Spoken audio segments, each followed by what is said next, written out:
Hello, everyone. This is Ty Slatter. Amirah Ty. And it's another episode of Blacktop Convos brought to you by GTA Sports Network. And if you haven't already, make sure you follow GTA Sports Network, Facebook, Twitter, Instagram. Like the page, subscribe to the YouTube channel, GTA Sports, for more content like this. King, how you doing today? Pretty good. How you doing today, Ty? I am doing wonderful. It's basketball season in full effect. The whole month of August, we got basketball all day, every day. I love it. Yeah, it's like basketball overload.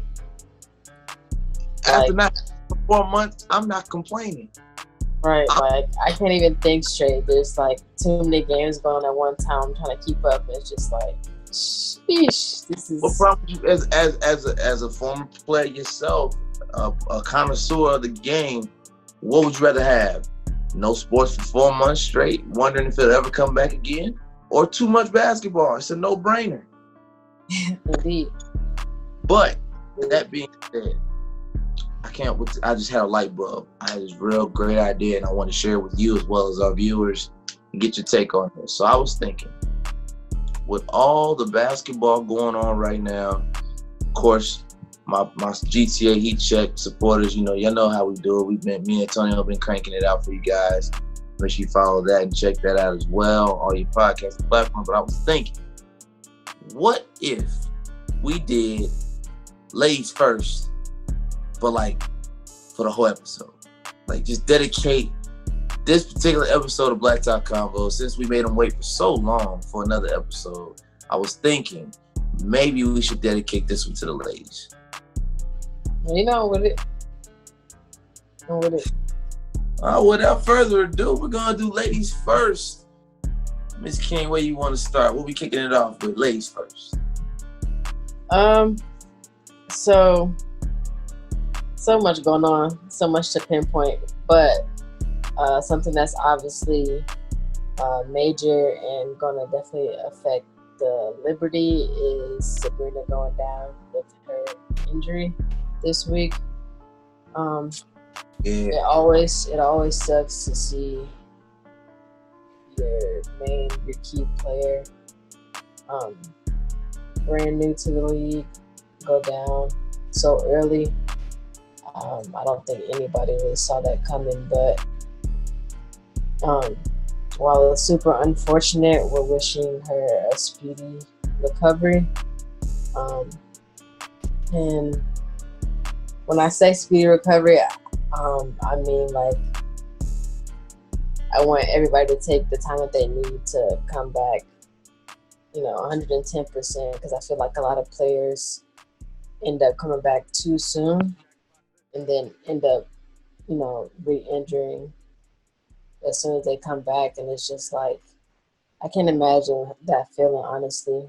But the impact that's going to have this season on the Liberty, that I'm sure we're counting on having her presence this season. I don't know how it's going to turn out for the Liberty at this rate. It's just, it kind of shook up everything. I have a question to ask you about this. When you play ball, did you ever have an ankle sprain at that level? Have you ever messed up your ankles before?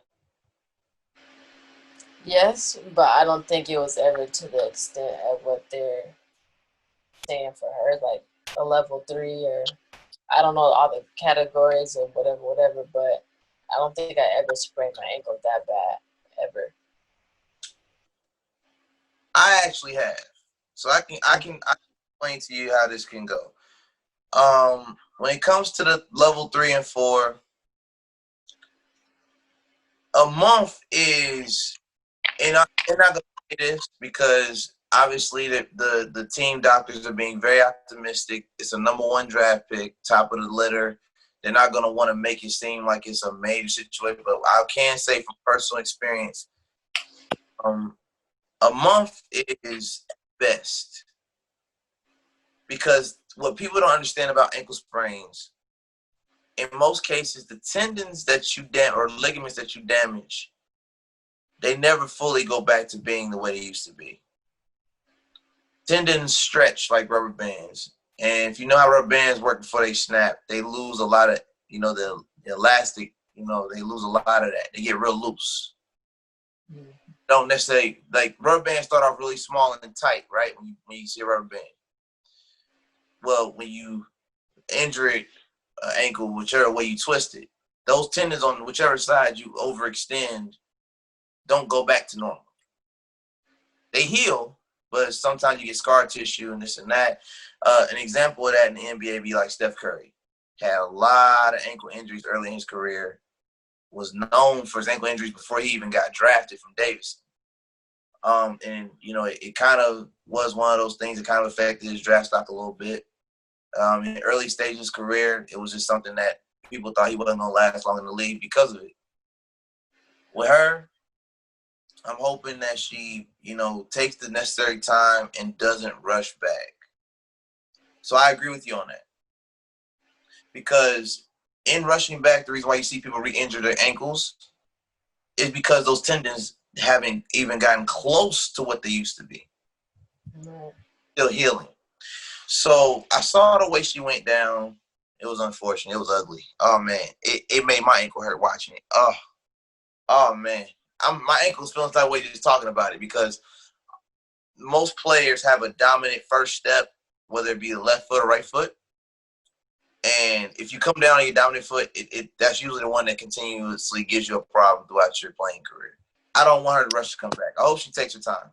Give your future franchise player the necessary time to rest up, rehab, recover, keep her mental positive. Don't put the stress on her of needing to rush back to save the franchise. That's a lot of pressure. But the Liberty have to trust the process, give Sabrina time to recover fully. And ultimately, if I'm the Liberty, I'm planning for next year with that level. And also, like, just looking at a few of the games that they've played so far, it's just like, I think everybody's still trying to, like, find their rhythm and flow, which is understandable. It's still super early. Right. But I think it was the matchup with the Wings, I believe. And I feel like their style of play or how they started off in that Wings game, they started off like launching like way too many threes. And I feel like they had more success, getting to the bucket. So if they can like switch their flow to that style of play primarily, and then resort to outside shots as I don't want to say last resort, because if somebody's on fire, they're on fire. But if they're not, then they'll continue to keep launching from three and dig yourself in a hole type thing.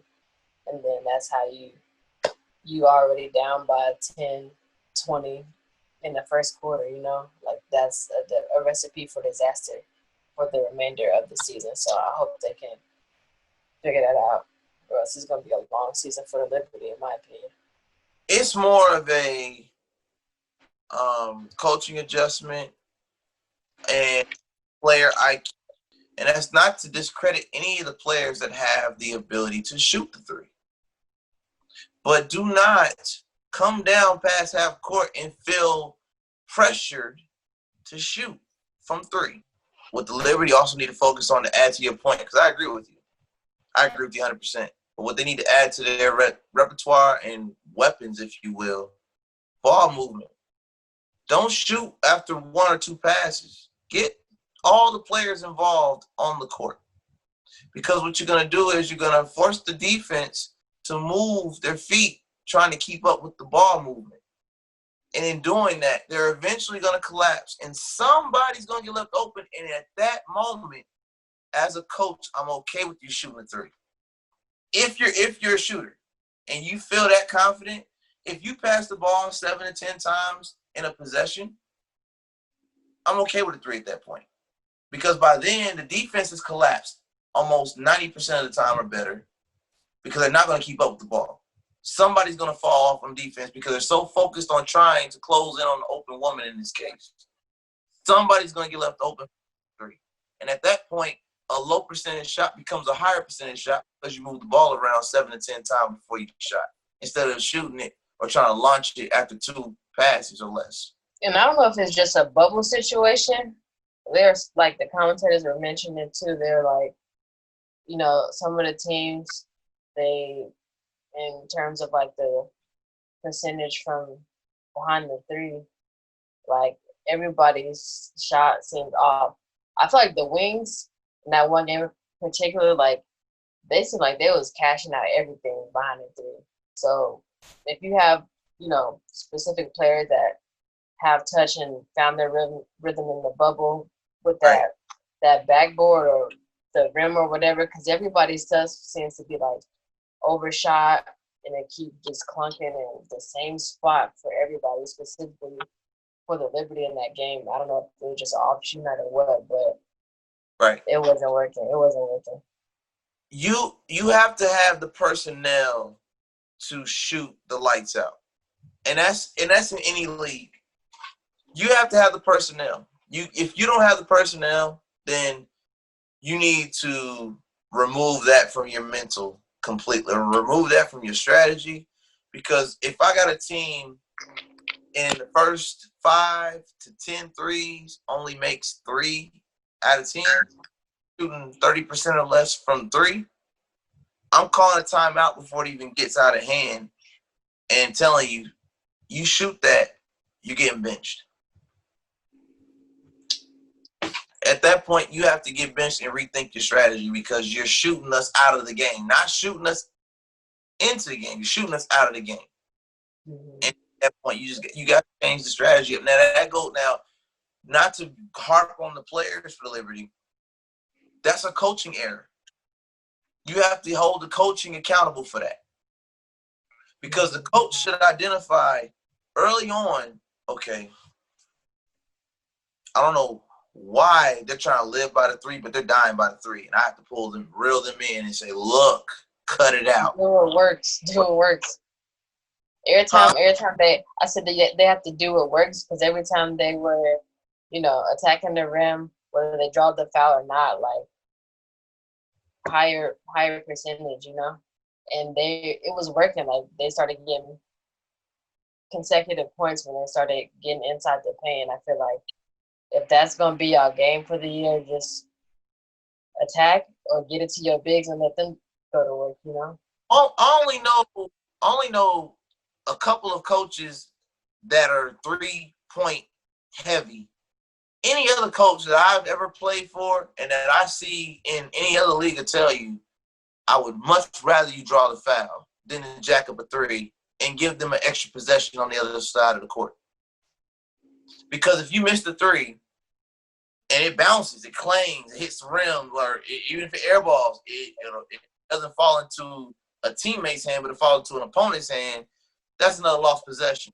And while we're on the Liberty, let's talk about the other player that was involved in that collision, Nigel Laney.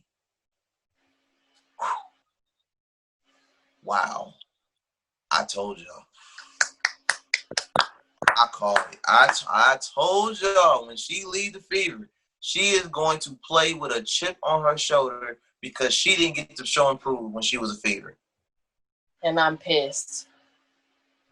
Because we was right there, and I'm like, yo, are y'all kidding me? What are y'all doing? Like, she should be playing. Like, it's a whole different vibe and energy, and you just watching, you can feel it and feed off of it. I'm like, yo, she's a game changer, and y'all not using her right, like, at all. And it just pissed me off when I heard when they put that wave thing on there.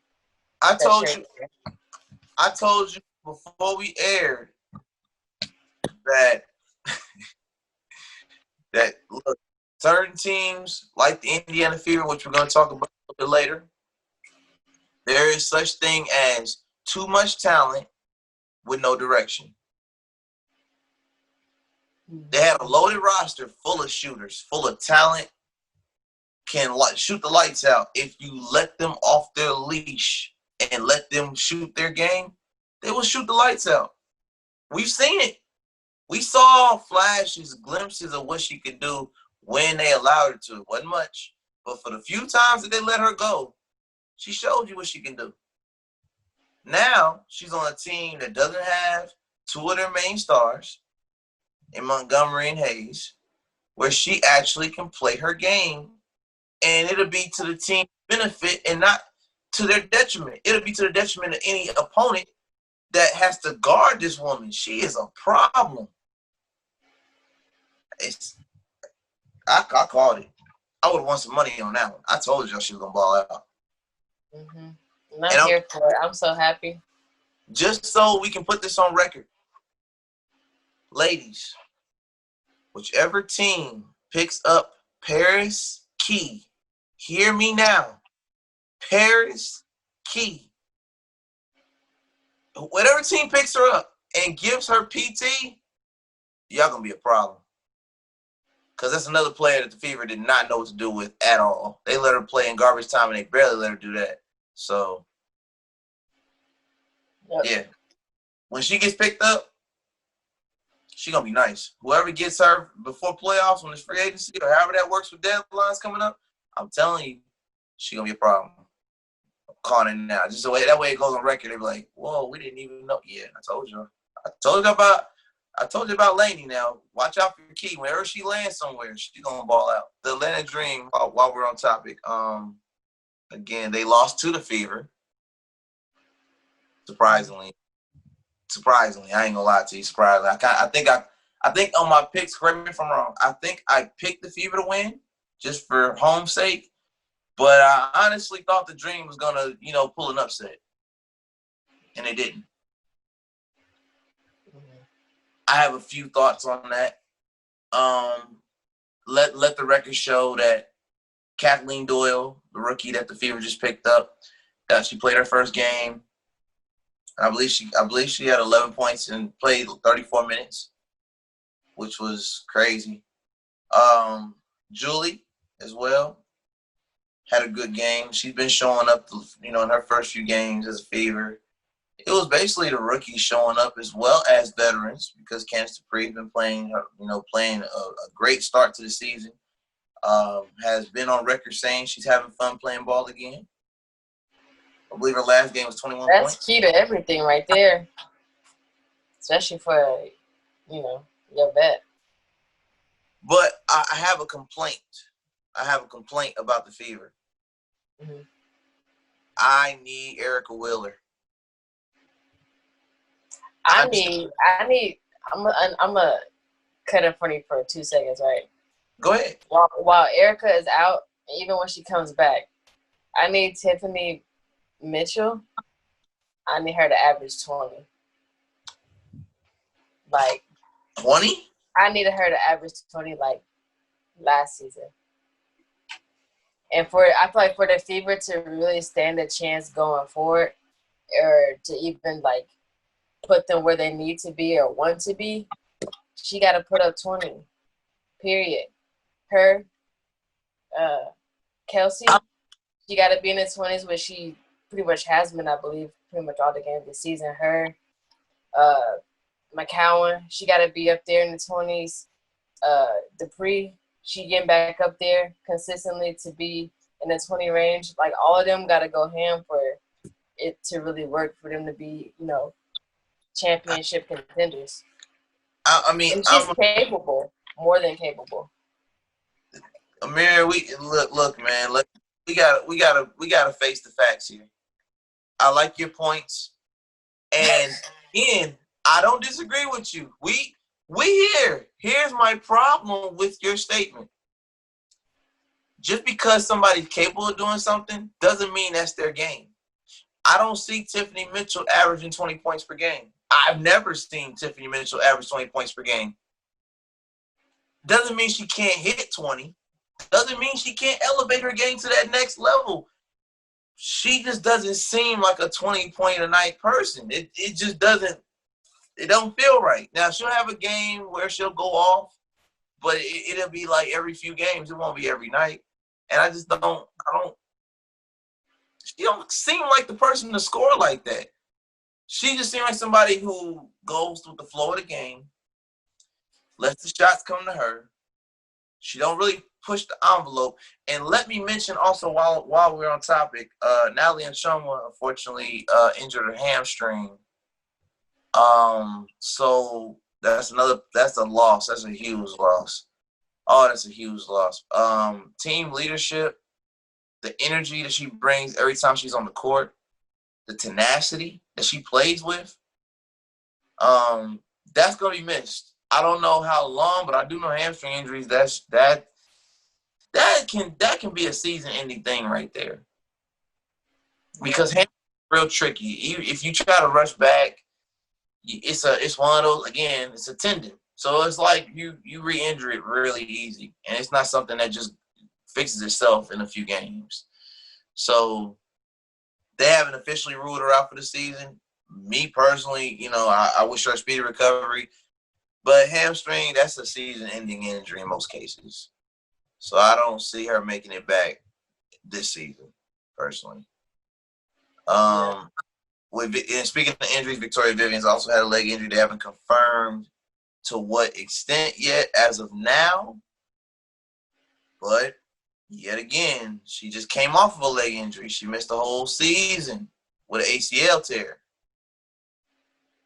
I'm hoping it's not anything pertaining to ACLs. I'm seeing a lot of people go down with ACLs in both the NBA and WNBA. Jonathan Isaac as well. So, and we know that's going to take at least a year for him because, again, just like Victoria, that's a season-ending thing. You got to heal after surgery. Then you got to take almost another year of rehab to recover and get back to even playing. Then you got to get into basketball shape. It's a process. So when you speak like that, and it's from players like Victoria Vivian, who's more likely not going to be in Wednesday's game against the LA Sparks. And then, of course, Natalie being out probably the rest of the season. I don't see it's just one of those things where if I hope you're right. Let's just put it that way. I hope you're right. I hope Tiffany can go for 20. I hope Kelsey can keep her tenacity up and continue to go 8 of 11 from the field. When Erica gets back, she can score anywhere between 15, 20 points off of the hustle, giving about 9, 10 assists. That would be great. Maybe 2 or 3 steals. I'm with that. She has the game to do that. And she has the experience, the leadership, and the energy to match that and be able to perform at that level. And then you got Candace Dupree, who's obviously going and trying to be at the top of the record books when it comes to her scoring output and what she's doing for the league. They have scoring power. Tierra McCowan. You have height, you have body, you have strength. You're able to give. She can be a walking double-double if she chooses to. Just by playing her game in the post. So that's when you can get 20 points out of Tiffany. But it's gonna take a team effort, and you throw in the rookies, Lauren Cox. You throw in, of course, Julie. You throw in Kathleen Doyle. You throw the rookies into the formula, whether they're slashers, whether they're shooters, whichever identity they decide to have. It's gonna be a team effort. I don't expect them to get all the pieces together this season. Right. They're young. New coach, new system, new energy, new everything. So I don't expect them to figure it out this year. However, because there are a lot of advantages of playing in one arena, it's not about home advantage. It's not about away game. Everybody's playing in the same arena. I'm going to say what we say every year about the Fever. They have a shot. They have a shot. But it's going to take patience and trust in the process. Everybody got to turn that beast mode on. You ask if I'm asking for too much, but you are. I feel like they can do it. You are. I don't think it's this year. I just don't feel it. It might not be this year because of the situation, how they're playing so many games back to back to back. Right. So that's tough alone. So I guess when stuff goes back to normal, whatever that looks like, and the schedule, is a little bit more flexible. Yeah. Yeah. Absolutely. I do think there's an advantage to them playing back-to-backs like this, playing games every day basically, or every other day. The team chemistry with the rookies and vets will build faster with that because they're playing so frequently. They only get a couple days off. And even though it's a couple of days off, they're still in the same spot in the bubble. So I do believe their team chemistry will go faster. Their player-coach relationships will grow faster. And we'll know sooner if this coach is the coach or not. We will know. Because the bubble experience will expedite the process of a first-year coach with new players and old players and them finding that formula that works as far as rotations, as far as playing time, as far as playing style, as far as defensive assignments. All of that will come together faster in the bubble than it would in the regular season, in my opinion. We'll know what we have by the end of the season, going into the next draft, next free agency, so on and so forth.